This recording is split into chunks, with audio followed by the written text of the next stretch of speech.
नमस्कार मित्रों, जय सिया राम, जय हनुमान। मित्रों, आज मैं फिर आप सबके सन्मुख उपस्थित हूँ।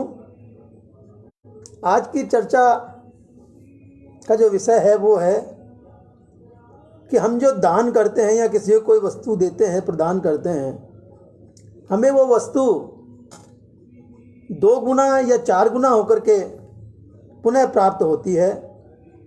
ये अटल सत्य है, इसमें कोई दो राय नहीं है। यदि कोई आपके साथ धोखा कर रहा है तो वो धोखे में उसने आपसे रकम ऐंठ ली है, ठग ली है, तो वो भी आपको कभी न कभी प्राप्त होगी। इसी तरह से यदि हम किसी को दान देते हैं इच्छापूर्वक, वो भी आपको 2 गुना या 4 गुना होकर के प्राप्त होगी। आज की चर्चा में 2 विषय है। एक तो दान में दी हुई वस्तु हमें 2 गुना 4 गुना किस तरह प्राप्त होती है। दूसरा ये है कि परनिंदा करने से हमें क्या हानि होती है। शास्त्रों में कहा गया है, वेदों में कहा गया है कि परनिंदा करने से आप जिसकी निंदा कर रहे हैं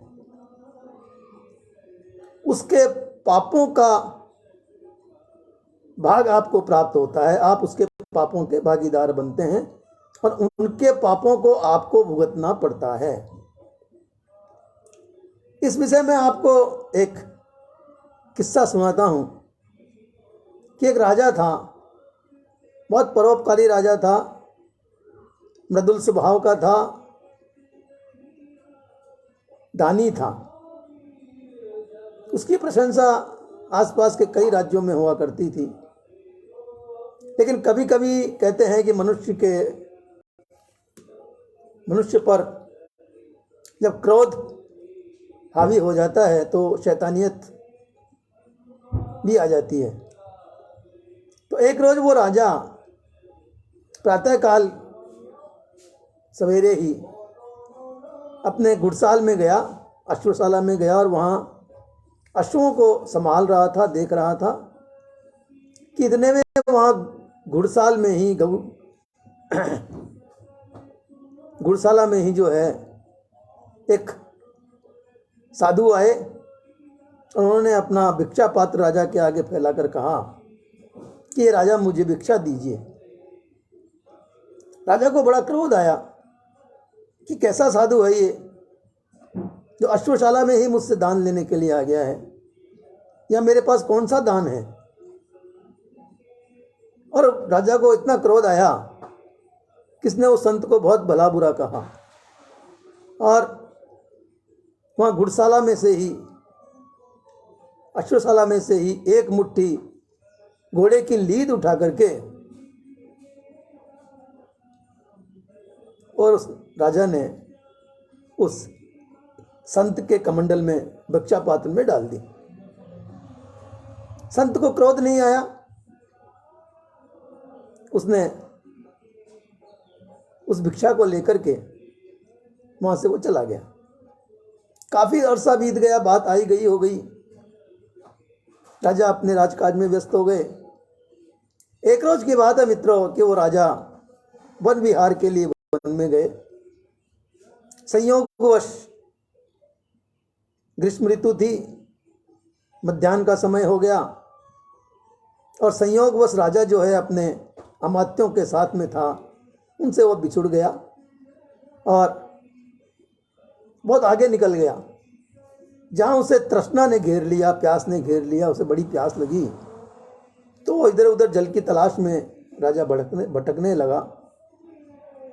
और उस राजा को दूर एक आश्रम दिखाई दिया, तो राजा ने अपने अश्व को, अपने घोड़े को उस तरफ ही मोड़ लिया और वहाँ आश्रम पर जा पहुँचा। तो राजा ने क्या देखा कि आश्रम के द्वार पर एक तरफ बहुत सारे घोड़ों की लीद के ढेर पड़ा है। राजा ने देखा, सोचा मन में कि आश्रम में और घोड़े कहाँ से आ गए, अश्व कहाँ से आ गए, क्योंकि अश्व होंगे जब भी तो यहाँ लीद पड़ी है, नहीं तो बिना अश्वों के तो लीद यहाँ कहाँ से आएगी। राजा ये सोचने लगा। मित्रों, जिस आदमी को, जिस मनुष्य को जिस चीज़ की ज़्यादा पसंदगी होती है, ज़्यादा पसंद करता है, उसकी तरफ उसका ध्यान अधिक जाता है। तो राजा महाराजा अश्वों को अधिक पसंद करते थे। उनकी चाहना होती थी कि उनके अश्वशाला में अच्छे अच्छे घोड़े हों, तो उनका ध्यान भी उधर चला गया। तो राजा ने अंदर आश्रम में गए और आश्रम में जाकर के उन्होंने वहाँ के जो संत थे, वहाँ के जो स्वामी थे, उनसे उन्होंने कहा कि मैं प्यासा हूँ, मुझे जल चाहिए। तो उन संत महात्मा ने उनको राजा को जल पिलाया। राजा जल पी करके तृप्त हुए और थोड़ा विश्राम करने के लिए वहाँ बैठ गए। लेकिन राजा वहाँ बैठे रहे, विश्राम करते रहे, लेकिन उनकी नज़रें आश्रम में चारों तरफ उन अश्वों को देख रही थी कि अश्व कहाँ हैं, उनकी तलाश कर रही थी। लेकिन उस आश्रम में एक भी अश्व नहीं था, ना कोई अश्व होने की कोई निशानी थी। आखिर राजा ने उत्सुकतापूर्वक संत से पूछ लिया कि संत महाराज, आपके आश्रम में एक भी अश्व नहीं है, तो फिर ये लीद का ढेर बाहर कहाँ से आया? तो संत महात्मा ने कहा, राजा, मुझे बहुत अरसे पहले की बात है, मैं एक राजा के यहाँ भिक्षा मांगने के लिए गया था और उस राजा ने क्रोधित होकर के मुझे एक मुट्ठी लीद मेरे भिक्षा पात्र में डाल दी थी, और उस लीद को लेकर के मैं आश्रम में आया और यहाँ आकर के मैंने लीद को डाल दी थी, और उस दिन मैं भूखा ही रहा। तो राजा, ये लीद जो है वो कई गुना बढ़ती बढ़ती इस स्थिति पर आ पहुंची है, और अब ये लीद राजा को खाना पड़ेगा, क्योंकि मैं उस दिन भूखा सोया था, उसका भी राजा को प्रायश्चित करना पड़ेगा। राजा बड़ा चिंतित हुआ। उसे याद आई कि ये बात तो, ये किस्सा तो, ये कहानी तो, ये प्रसंग तो मेरे साथ हो चुका है। तो राजा ने उस संत महात्मा के पांव पकड़ लिए और कहा, महाराज, वो राजा मैं ही था, मैं ही अभागा राजा था। उस दिन भी मुझे बड़ा पश्चाताप हुआ था कि मैंने क्रोध में आकर के आपको लीद आपके भिक्षा पात्र में डाल दी थी, लेकिन कोई चारा नहीं था, मैं बड़ा दुखी रहा था। बात आई गई हो गई थी, लेकिन आज फिर वह बात उभर करके आई और मेरे सामने प्रत्यक्ष मैं देख रहा हूँ। मैं क्षमा याचना करता हूँ आपसे। और राजा ने उन महात्माओं के चरण पकड़ लिए और कहा कि महाराज, मुझे इस पाप से छुटकारा पाने का, इस अभिशाप से छुटकारा पाने का कोई रास्ता बताइए। तो संत महात्मा थे, पिघल गए। उन्होंने कहा, हे राजा, इसका एक ही प्रयोग है, एक ही रास्ता है कि तुम अपने राज्य में जाओ और कोई ऐसा कार्य करो जिसमें तुम संलग्न तो नहीं हो, लेकिन लोग तुम्हारी निंदा करें। जितनी निंदा होगी उतना ये पाप तुम्हारा उनके ऊपर चढ़ जाएगा। राजा ने कहा, बहुत सुंदर महाराज, आपने मुझे तरकीब बताई है, मुझे आपने ये रास्ता बताया है, मैं जाता हूँ। राजा अपने नगर में आ गया, रात को महलों में सो गया और उन्होंने इस बात की चर्चा किसी से नहीं करी। प्रातःकाल राजा उठा, अपना नित्य कर्म किया और वहाँ से राजा पैदल ही अपने महल से निकला।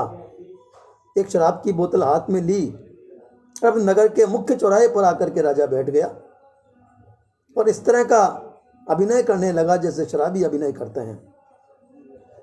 कभी दारू पीते, कभी शराब पीते, कभी इधर उधर लड़खड़ाते, कभी किसी को कुछ कहते, कभी किसी को कुछ कहने का अभिनय करते। लोगों में बड़ी चर्चा हुई कि इतने भले राजा को आज क्या सूझा है जो ऐसी व्यवहार कर रहा है। मित्रों, धीरे धीरे वो चर्चा निंदा में परिवर्तित हो गई और निंदा करने वाले लोगों की संख्या बढ़ती गई। राजा मन ही मन प्रसन्न हो रहा था कि लोग मेरी निंदा कर रहे हैं, मेरा पाप कट रहा है। मित्रों, इस प्रकार शाम तक राजा, संध्या तक राजा वहीं चौराहे पर रहा और उसके पश्चात अपने महल में आकर के सो गया। प्रातःकाल राजा उत्सुकता पूर्वक पुनः संत जी की कुटिया पर गया तो वहां जाकर उसने देखा कि सारे लीद का ढेर जो था वो समाप्त हो गया था। केवल एक मुट्ठी लीद वहां पड़ी थी। राजा ने संत महात्मा से कहा, महाराज जी क्या चमत्कार हुआ? संत महात्मा ने कहा, ये वही चमत्कार हुआ जिसके बारे में मैंने कल तुम्हें बताया था। तुम्हारे पापों का भाग जो है वो उन लोगों के पास चला गया जिन लोगों ने तुम्हारी निंदा की थी। उनका कोई मतलब नहीं था, कोई लेना देना नहीं था, लेकिन उन्होंने व्यर्थ में ही तुम्हारी बातों की, तुम्हारे आचरण की निंदा करी। इसलिए तुम्हारा जो पाप था वो उनमें बराबर बराबर फट गया है। जितने जितनी निंदा की है उसके हिस्से में वो पाप की लीद वहां चली गई है। लीद का अर्थ था कि पाप, प्रतीक था वो पाप। लीद का प्रतीक जो था वो पाप था, तो उनमें पाप बट गया है।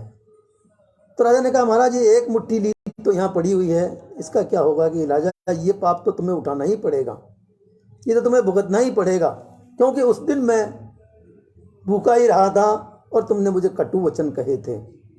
इसलिए ये लीद जितना तो भाग तुम्हें पाप का भोगना ही पड़ेगा। मित्रों, हमें किसी को दान भी देना चाहिए, देते हैं तो सोच समझ करके देना चाहिए। हम किस पात्र को क्या दे रहे हैं,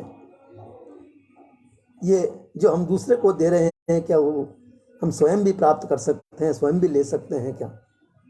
हमें वो चीज़ जो दे रहे हैं वो हमें भी मंजूर है क्या? हमने देखा है कई लोग दान में ऐसी व्यर्थ चीज़ें देते हैं जो स्वयं के काम की नहीं होती है। ऐसी वस्तुएं देने से कोई मतलब नहीं है। इसी प्रकार निंदा हमें कभी नहीं करनी चाहिए।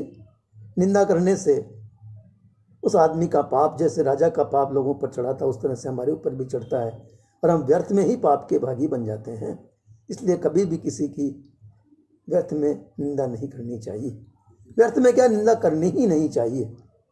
तो आज बस इतना ही। नमस्कार, प्रणाम, जय सिया राम, जय हनुमान।